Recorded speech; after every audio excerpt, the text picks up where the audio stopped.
Episode 4. Why does it feel like we had more than 4 episodes? Too close. You're too close to home, and it's the hot guy with some DC TV. Oh man, this was probably the best episode I've seen in a long time. Like, this episode was so good. It was really good. It was so good that it's actually gonna pain me to skip to get to the best part. But we got to go through the whole thing and talk about little Superman and Lois. So let's get right into it. And I have to say right out the gate, Tyler Hoechlin, Clarke Kent, like he MVP'd this puppy. Like he MVP'd the shit out of this episode. So the episode starts. Jordan and Superman, he's actually taking him out to help him fight crime. Like, they actually are fighting crime together, both Superman and Superboy. And then, there was a moment where Clark had heard, something had happened with Lois. So he told Jordan, he was like, hey, finish up here, do the super thing, and then I'll go check on your mom. He goes and checks on his mom, and all Lois said was that she had knocked the glass over, and then she was like, don't use your super hearing, to keep tabs on me or whatever. So now Lois had her day. She finally had her chemotherapy. And it's her first day after the therapy, and she's home and she's trying to rest. So Clark tells the boys who are arguing, he was like, listen, don't bother your mother today. Like, just go outside, do whatever it is you want to do, and then, just leave her alone, just let her chill. Obviously, that didn't happen. Lois and Clark ended up binge watching some TV, and then while they were watching TV, that's when John Henry Irons showed up, because he had realized that some of the tech that Bruno Mannheim's goons were using is a lot reminiscent of the tech that he used, the stuff that he built back when he was on his own Earth. And then he realized, he was like, well, shit, my doppelganger on this Earth used to make weapons for Bruno Mannheim. So he went down to the Kent farm to go talk to Clark and Lois about it. And then when he saw Clark, because, like, he left Lois in the room, Clark came out, he spoke to John, and he was just like, yeah, we already know that, because Lois had found out she went to go talk to your doppelganger sister. And then that's when she told him about the whole thing with this version's John Henry Irons. And then Bruno Mannheim came after her. That's why her and Chrissy were trapped in the warehouse. And then Irons immediately got pissed, because he was like, I told you not to investigate him. And then he was just like, you can't go behind my back and do that. And he was like, for the love of God, Lois talked to my sister. And I noticed he called her his sister, not like, oh, the other John's sister. He was like, Lois talked to my sister. So there's some caring there. Like, he still feels that connection. And then Lois came out, and she was like, is everything okay? And then he was just like, yes, my bad. And he's like, go back in the room.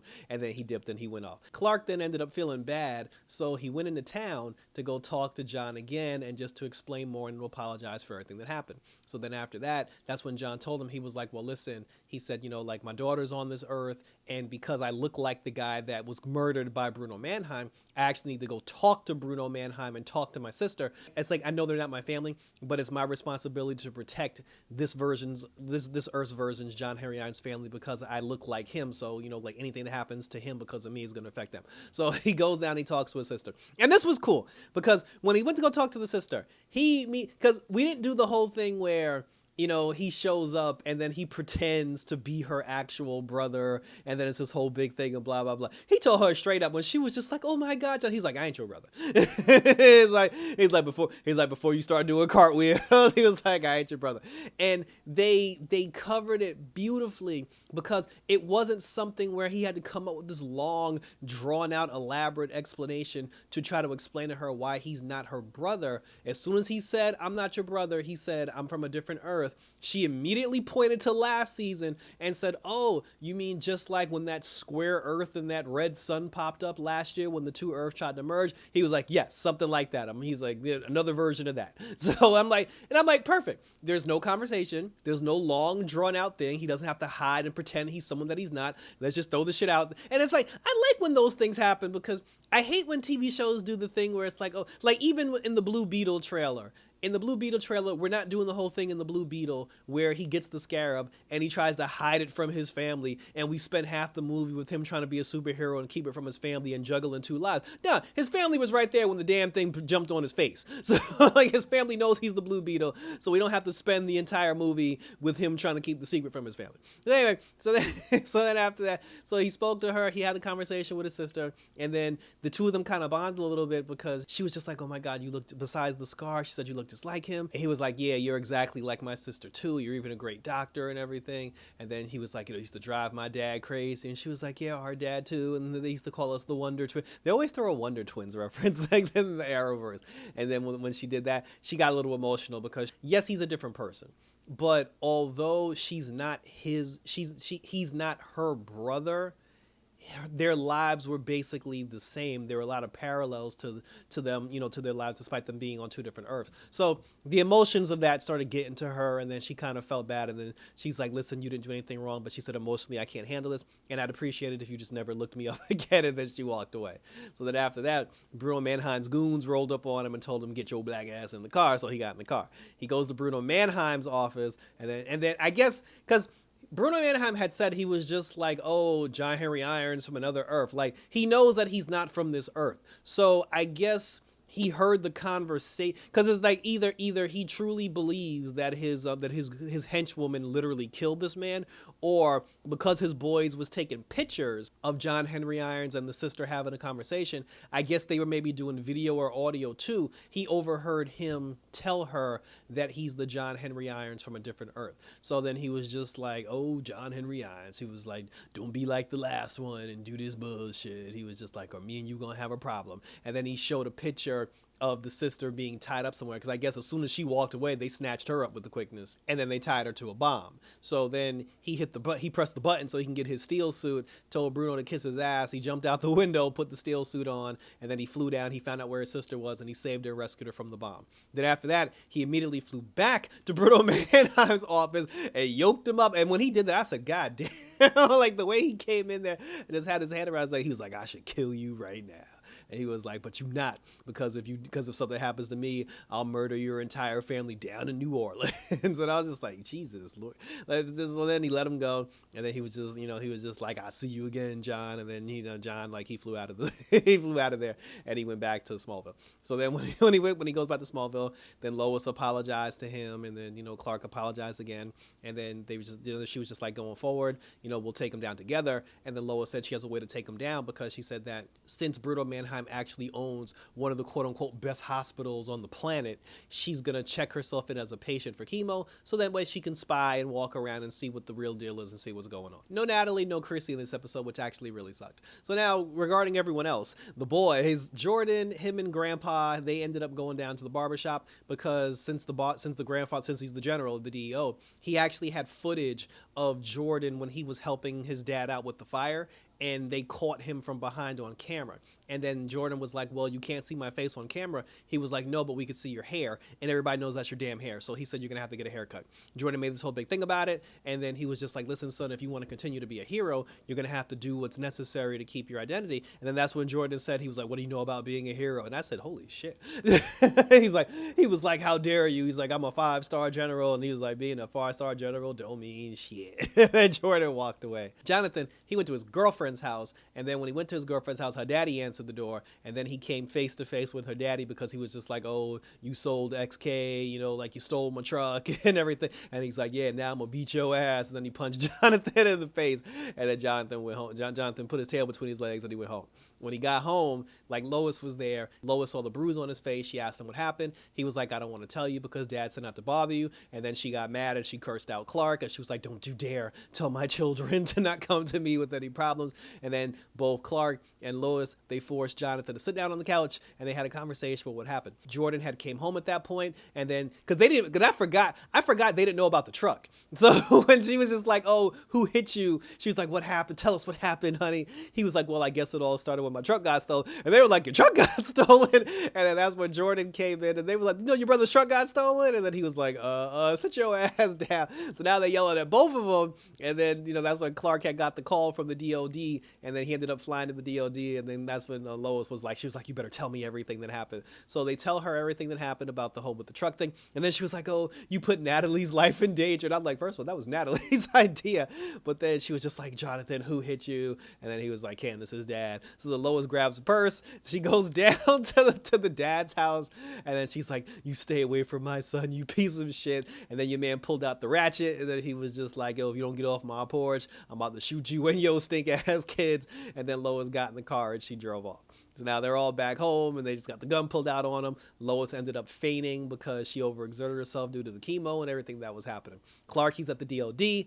We find out that the general, there's a new general apparently, like this new lady, the general of the DOD. She was like, oh, during that whole Allie Austin thing when you lost your power, we took your blood to try to save you, and apparently somebody stole your blood and gave it to Bruno Mannheim. And then he was just like, how dare you? Superman was like, how dare you take my blood without letting me know? And then she was just like, look, we were trying to save your life. And then he said, did you do anything else with this blood besides from the Bruno Mannheim, person getting their hands on it? And then she was like, no. Then he was like, well, what are we going to do now? And Clark blew that shit up because he was just like, yeah, I'll never have my blood again. And the way he blew it up, I thought that was hilarious because after he blew it up, like the woman, she couldn't even say that. She was just like, well, fuck it. So, so he comes back home. He sees the family there.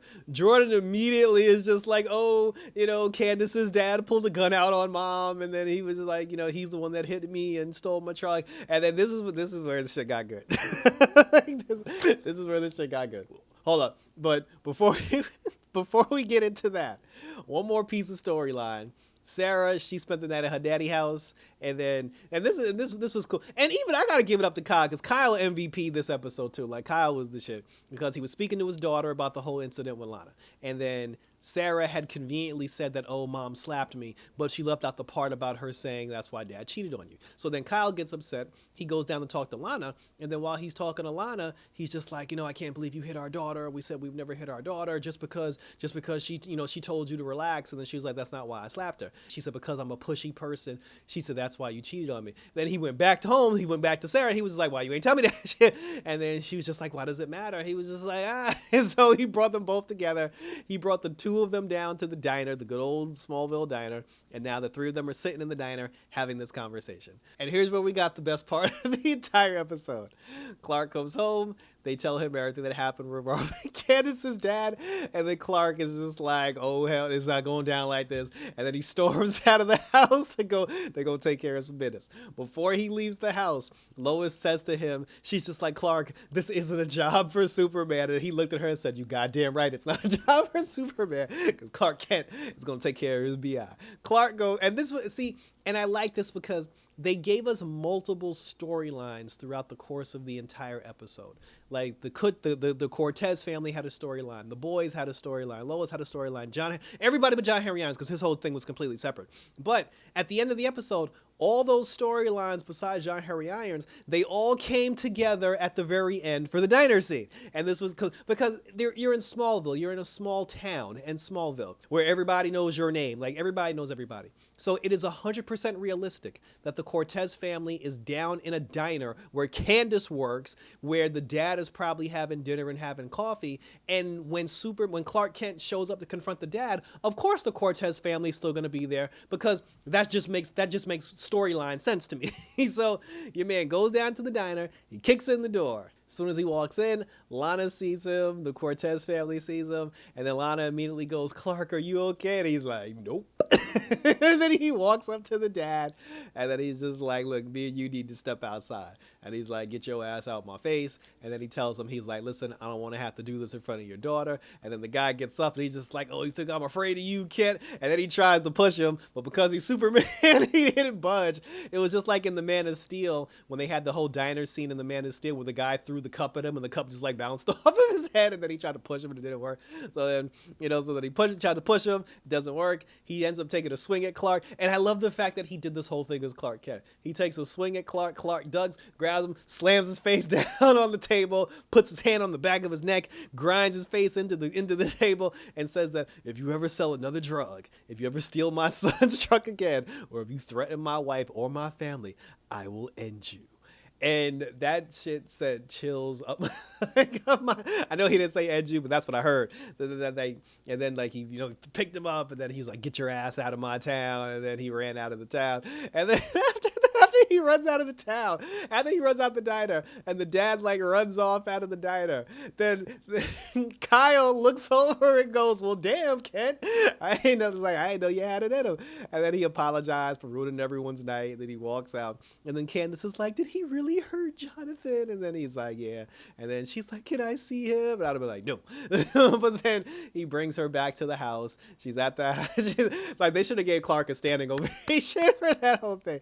He goes down down to the house. They go down to the house. Candace is like crying and she apologizes. And then she's just like, I don't know what to do because my dad's the only person that I have in my life. And then that's when Lois is like, no, he's not, Candace. She's like, you have us and you can stay here until you figure things out. And then everybody was just like, shit. Everyone, the look that they gave her when she said that shit, like his record is off the chain.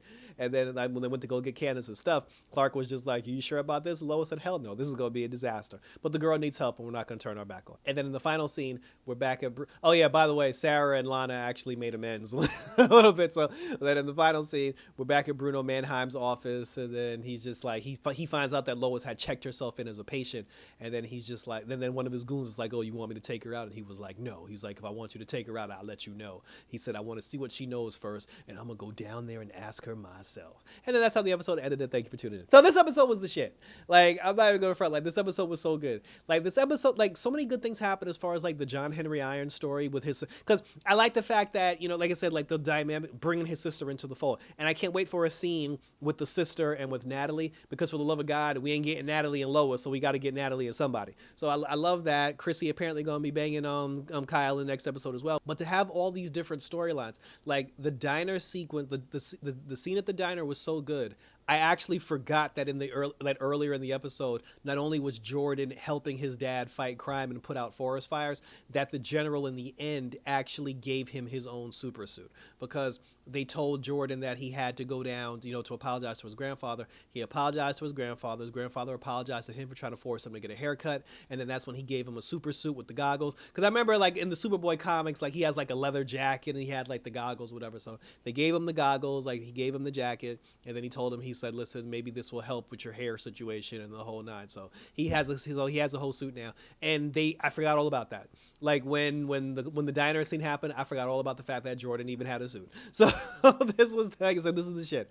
Superman and Lois is so good right now. Like, I mean, I keep saying it's the best superhero show on TV, but I swear to God, like, I mean it. And because of what's going on with the Flash, like, but thank God, because we are supposed to get, I guess, like, a crossover to end the Flash, so I'm looking forward to that. But like I said, share your questions, comments, and/or concerns down below. What do you think of the diner scene in Superman and Lois? What do you think about the whole dynamic of Superman and Lois? John Henry Irons not having Natalie or Chrissy in the episode, Bruno Mannheim, who is one hell of a villain, and everything between and where we go from here. Check out my Flash review, because my Flash review will be up on the channel as well. Hit the notification bell, like and/or subscribe to my YouTube channel as always, because like I said, we're reviewing the superhero goodness. We're gonna review that Blue Beetle, and I'm gonna review Super Mario Brothers. Tomorrow I'm gonna see Super Mario Brothers, damn it, and we're gonna review that shit too. So thanks for tuning in, guys. Up and away as always for Superman and Lois. Until next week, some super action. Let's see if they can top this episode. And how about this? Yeah!